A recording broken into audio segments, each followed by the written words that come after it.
Himalayan mountains in the northern part of India.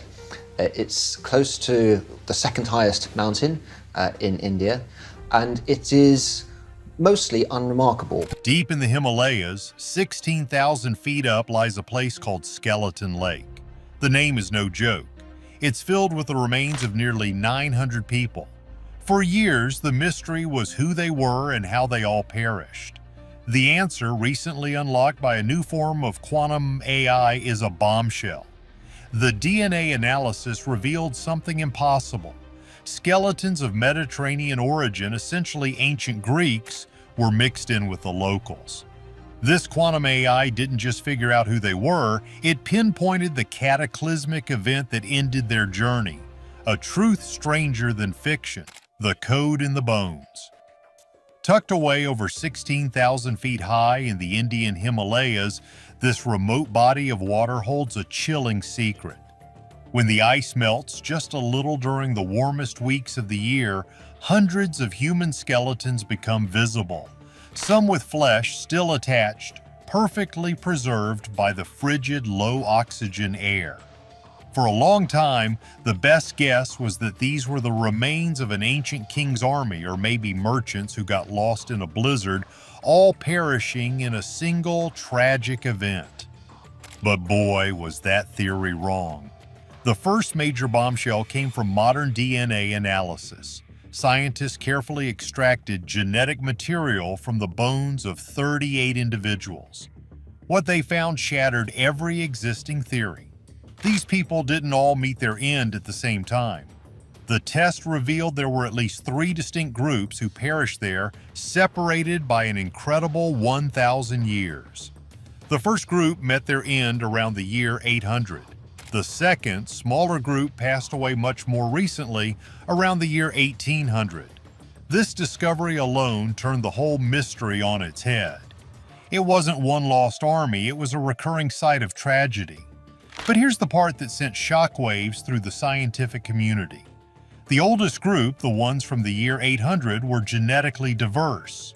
Some were clearly of South Asian ancestry, what you'd expect to find in that region. But others, their DNA pointed to a place thousands of miles away. Their genetic markers were a match for people from the modern-day Greek islands and Crete. Think about that for a second.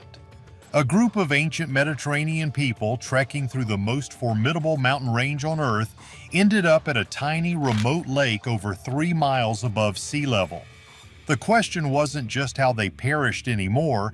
The real, mind-boggling question was, what in the world were they doing there in the first place? This is where the quantum AI comes in. We're not talking about your average computer program. This is a system designed to analyze billions of data points simultaneously, finding patterns that are completely invisible to the human eye. Researchers fed it everything. The complete DNA sequences, geological data from the lake, ice core samples showing ancient weather patterns, and even digitized ancient texts from both India and the Mediterranean that mentioned long-distance pilgrimages. The AI crunched the numbers, running trillions of simulations. It was looking for one plausible scenario that fit all the bizarre facts. And it found one. The AI concluded that Rupkun Lake wasn't a random spot. It was located along a historical pilgrimage route to Nanda Devi, a nearby mountain peak revered as a goddess in Hinduism. This explains why people would be up there, but it doesn't explain the Greeks. The AI cross-referenced ancient texts and found mentions of foreign seekers who traveled to India for spiritual enlightenment. The AI's stunning conclusion was that this specific group of Mediterranean individuals was on this exact pilgrimage. They weren't an army or lost merchants. They were spiritual tourists of the ancient world. They had traveled an almost unbelievable distance only to meet their end just miles from their sacred destination. Then came the final piece of the puzzle. How did they all perish? The AI analyzed trauma marks on the skulls and collarbones. It wasn't from weapons. The fractures were short, deep, and located only on the top parts of their bodies. The AI simulated every possible cause, from avalanches to rock slides. Nothing matched perfectly, except for one thing: a freak, catastrophic hailstorm. The AI pinpointed the exact conditions: a localized supercell thunderstorm trapping the pilgrims in the open with no shelter. The hailstones weren't just big. The AI calculated they were the size of baseballs, weighing up to half a pound each and plummeting from the sky like deadly projectiles. In a matter of minutes, the pilgrimage turned into a catastrophe, and the lake became their final frozen resting place. But what the AI found next connects this ancient tragedy to a modern-day power play that's just as ruthless. Parker's big gamble. You gotta wonder how quickly things can change. One minute you're on top of the world, and the next, the game is over. That's true for ancient pilgrims caught in a storm, and it's just as true for the kings of the modern-day gold rush. The story of what just went down with Tony Beets and Parker Schnabel in the Yukon is a perfect example. It's a brutal lesson in how a sudden shutdown can create an opening for someone else to take everything. It all happened in a flash, and it proves that whether it's 2,000 years ago or today, when disaster strikes one person, it's an opportunity for another. For years, Tony Beets, the legendary Viking of the Klondike, has been an unstoppable force in the gold mining world. His operations were massive, pulling millions of dollars in gold out of the ground. He was the king, and his reign seemed unshakable. But then the government stepped in. Out of nowhere, federal and local agencies hit Tony's main operation with a complete shutdown order. The official reasons were complicated, involving water licenses and environmental regulations that had been disputed for years. But the result was simple and devastating. Tony's multi-million-dollar moneymaker was dead in the water. His dredges went silent. His crews were sent home.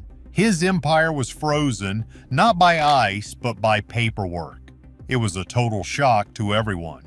Tony, the guy who always found a way, was suddenly sidelined. And you know who was watching? Parker Schnabel.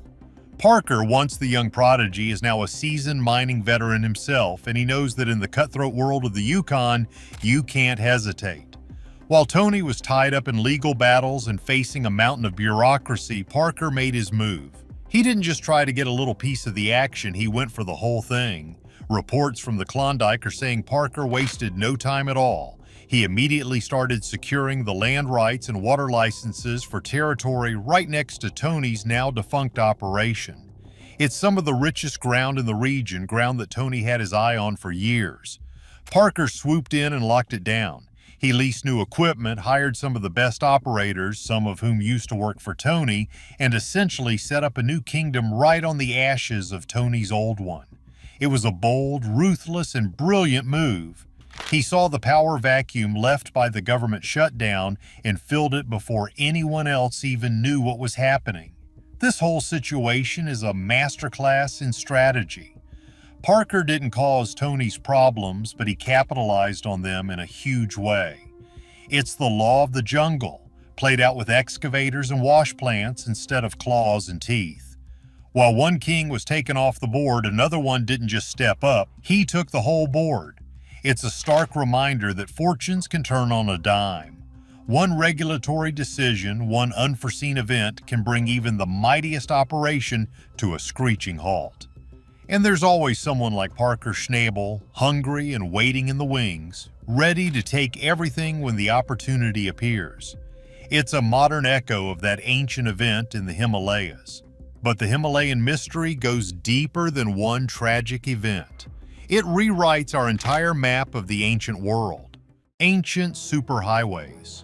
So a bunch of Greeks ended up on a pilgrimage in India 2,000 years ago. It sounds like something out of a fantasy novel. But the thing is, the more we learn about the ancient world, the more we realize it was way more connected than we ever give it credit for. Turns out our ancestors were incredible travelers. The journey of the Mediterranean pilgrims to Rupkund wasn't some bizarre one-off event. It was an extreme example of a phenomenon that was happening all over the globe. People were moving, trading, and exploring on a scale that is simply mind-blowing. Forget the idea that ancient civilizations were isolated bubbles. That's just not true. Think about the Silk Road. It wasn't just a single road, it was a sprawling network of trade routes connecting China and the Far East with the Middle East and Europe, spanning over 4,000 miles. For centuries, this network carried not just silk, but spices, technology, religions, and ideas across continents. A Roman merchant could buy Chinese silk in Damascus. Buddhist teachings from India traveled all the way to China and Japan. These weren't ghost roads, they were the superhighways of the ancient world.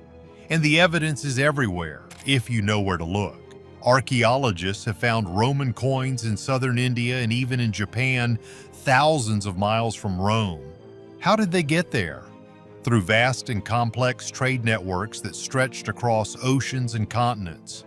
In Sweden, a Viking grave from the 9th century was discovered to contain a ring with an Arabic inscription reading, "For Allah."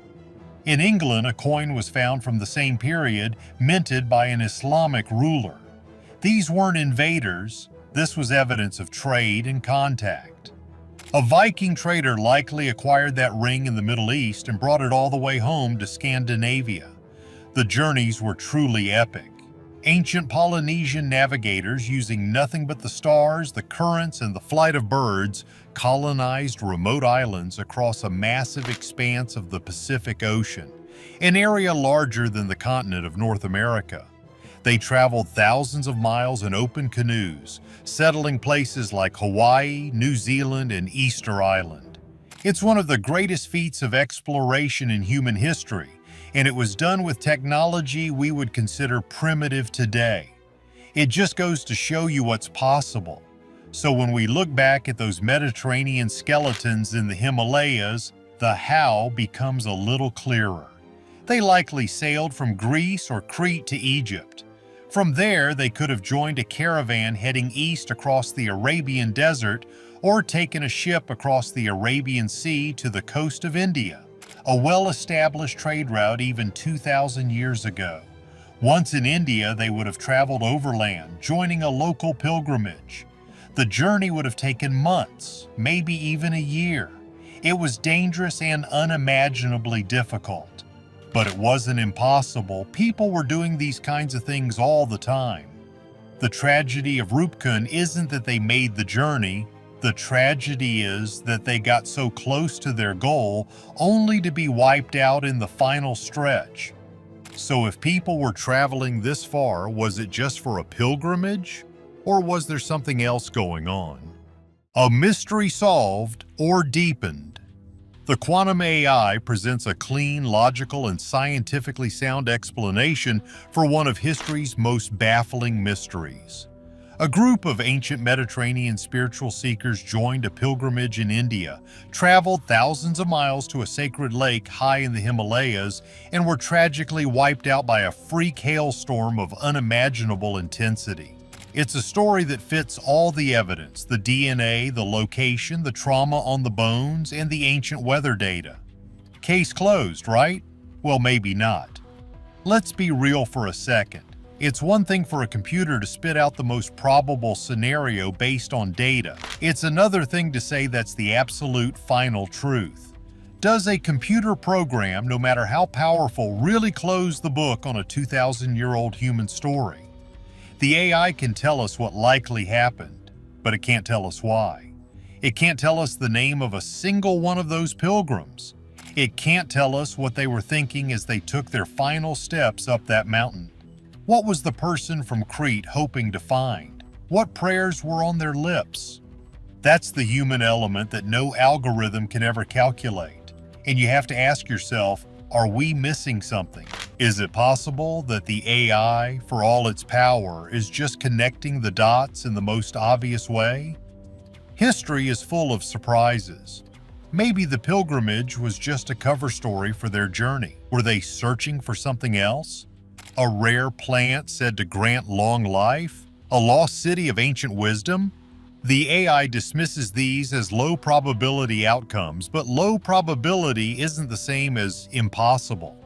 The truth is, we'll never know for sure.